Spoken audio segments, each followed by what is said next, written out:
And I breathe in.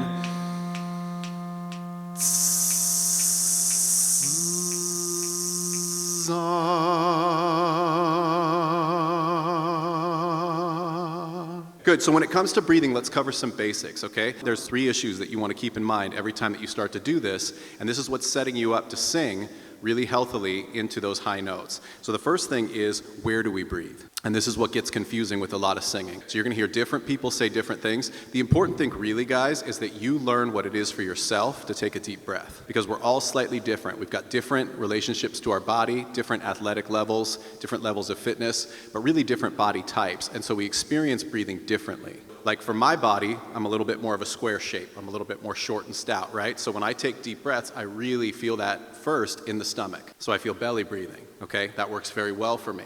But for someone that might be like tall and skinny, they might not associate the sensation of breathing with that very much at all. They may feel it more in the rib cage. So some people, when they take deep breaths, they really feel the expansion in the ribs. And that's what works for them, and that's what they like to think about. Some people like breathing really deep and low, and they think about expanding into the lower back. Okay, so one of the first things that you want to decide as a singer is, where do I feel my breathing? Where do I feel that sensation the most? And what does it feel like to take a healthy deep breath? Where do I breathe? Okay? The second thing that we want to consider is how much. So I can't tell you, when we start talking about breathing and singing, so many singers actually begin to over-breathe.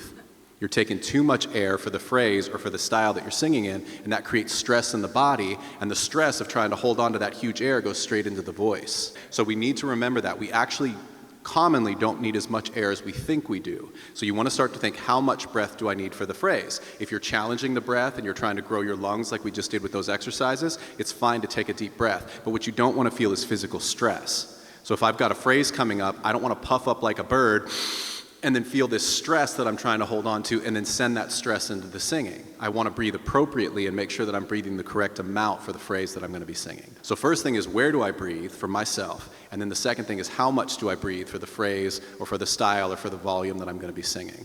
Okay, and then the last thing is the usage.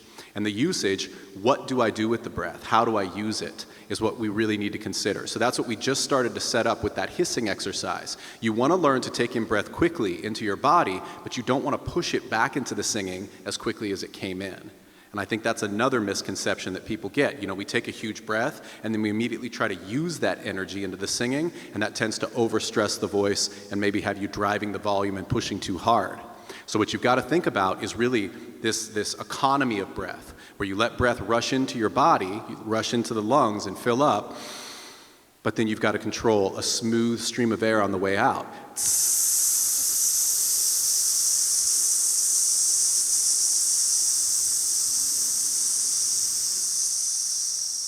No stress, and you want to feel like you could hold the note that long. So how do we begin to transition this control back into the singing? We do what's called hiss to tone exercises. So what we're going to do next to kind of finish this concept is we're going to breathe in for 4 counts.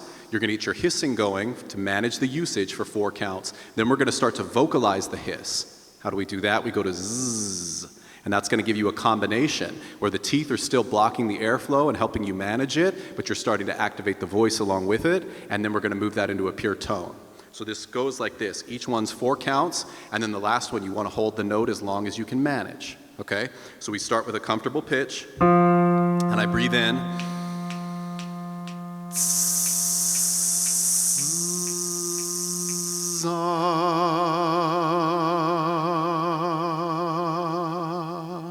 And then I start again.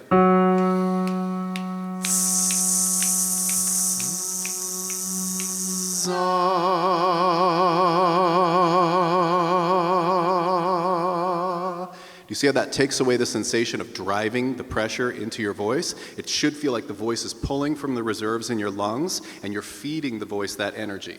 You allow the note rather than force the note back out, okay? Try that one more time. Here we go. 1, 2, 3, 4. Hiss. Move it to a Z. Vocalize it, then ah.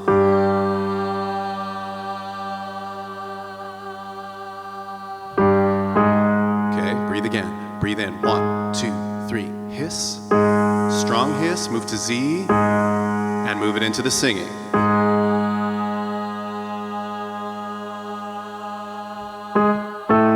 Ready? Breathe. 1, 2, 3, 4. 4.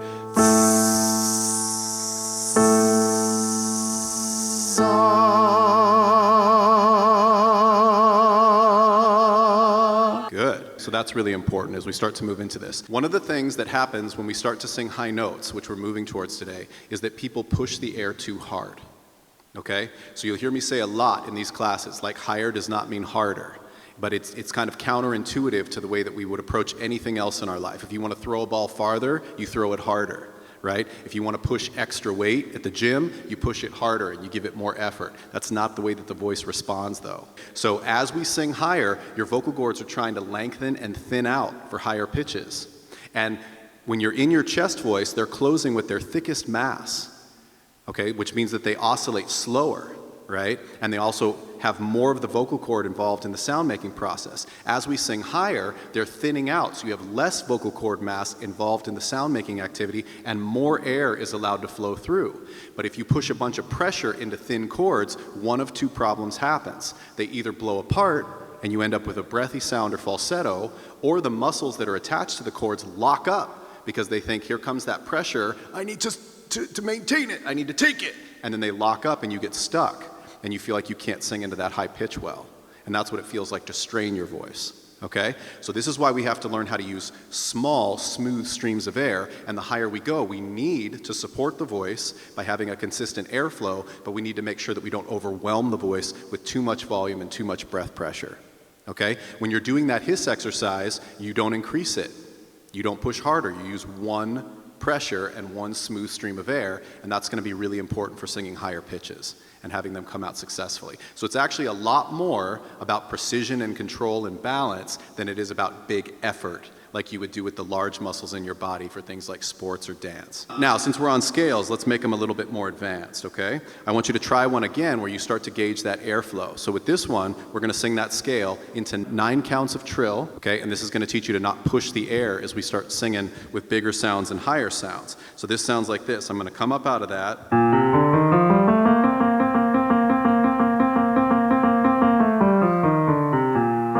So we're going to be going through this, and it sounds like this. We're going to sing, za.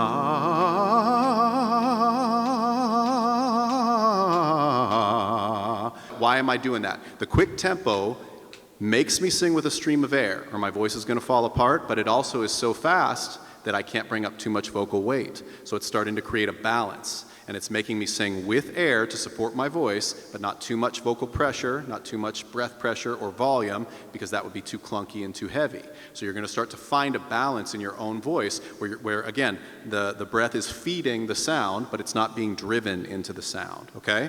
And then what we're going to do is we're going to take off half the trills and move to vibrato. Now, some of you are going to be still developing your vibrato, and that's cool. The reason that we want to go for vibrato in our training is because vibrato is a balanced airflow.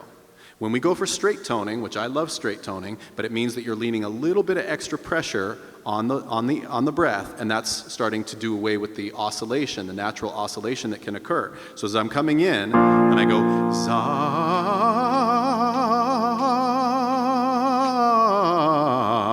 that means that the air passing through the vocal cords is balanced. If I lean a little bit of pressure on it, then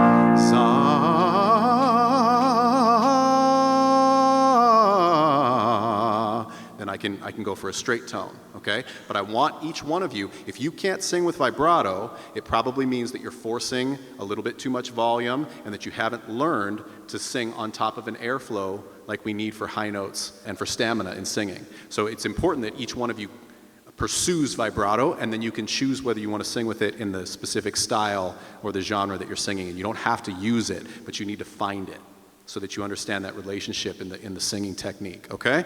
Let's all try this real quick. So one more time, slowing that down. That's 1, 2, 3, 4, 5, 6, 7, 8, 9. Okay? Feel that on your hiss real quick so that it doesn't freak you out. Everybody give me a tss, and I'll play the notes, okay? So breathe in for 4. Here we go. Breathe in. 1, 2, 3. Now hiss.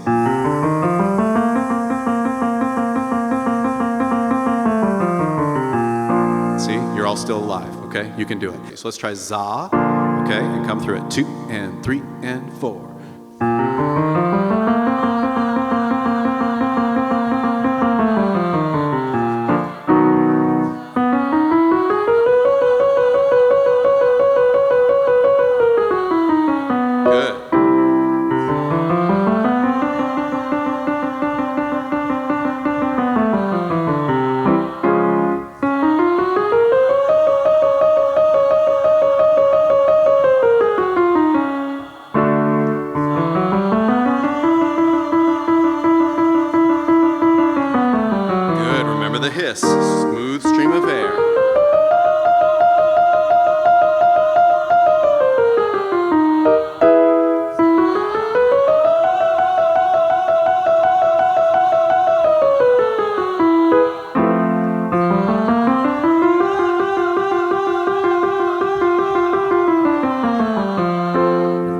Good, okay? Okay, and you can take that as high as you comfortably can, but it's all about finding a good balance, okay? Za,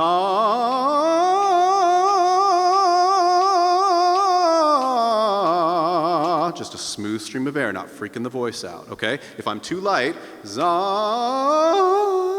then that's gonna happen. And if I force, I'm gonna get tired very quickly. Za, I won't be able to sing like that very much longer and get very much higher. Too much weight in the breath. Does that make sense? Okay, then we try that same approach, and now you're singing the exact same amount, but you're, after 4 trills, gonna move into 5 counts of vibrato. So that sounds like this. You're gonna go trill, 2, 3, 4, hold, 6, 7, 8, 9. And try to move that into an efficient sustain. So that's gonna be za.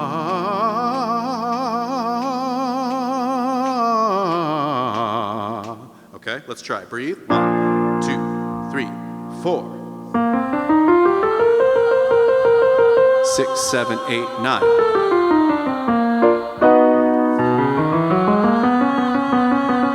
Six, 7, 8, 9. It's okay if you got a straight tone. 2, 3, 4, 5. Keep the air even. 6, 7, 8, 9.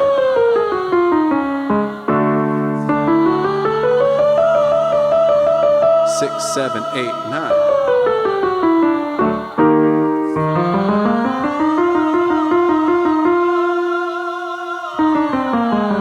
Good. Feel the voice free up.